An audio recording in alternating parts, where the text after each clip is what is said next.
సనాతన ధర్మాన్ని త్రికరణ శుద్ధిగా ఆచరించే వ్యక్తిగా ఈ వారాహి డిక్లరేషన్ని వెంకటేశ్వరుడి పాదాల సాక్షిగా మీకు తెలియజేస్తున్నాను.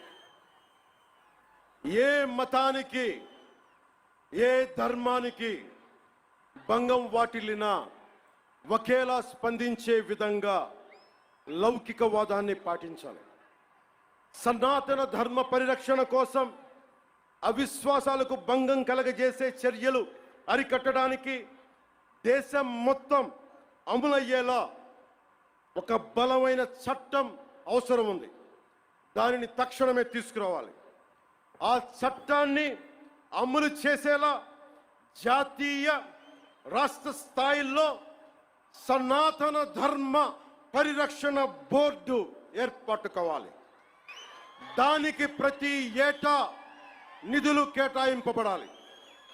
ఆలయాలలో నిత్యం జరిగే నైవేద్యాలు, ప్రసాదాలలో వినియోగించే వస్తువుల స్వచ్ఛతని ధృవీకరించే విధానాన్ని తీసుకురావాలి.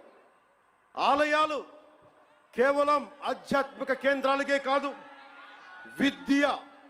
విద్యా కేంద్రాలుగా, కళా కేంద్రాలుగా, ఆర్థిక కేంద్రాలుగా, పర్యావరణ పరిరక్షణ కేంద్రాలుగా మరియు సంక్షేమ కేంద్రాలుగా కూడా పూర్తి స్థాయిలో రూపుదిద్దుకోవాలి. ఆ దిశగా ఒక ప్రణాళిక సిద్ధం చేయాలి.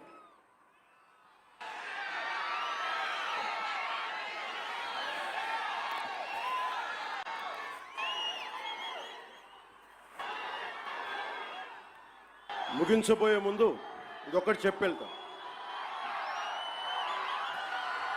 This is to the national media, to the entire nation.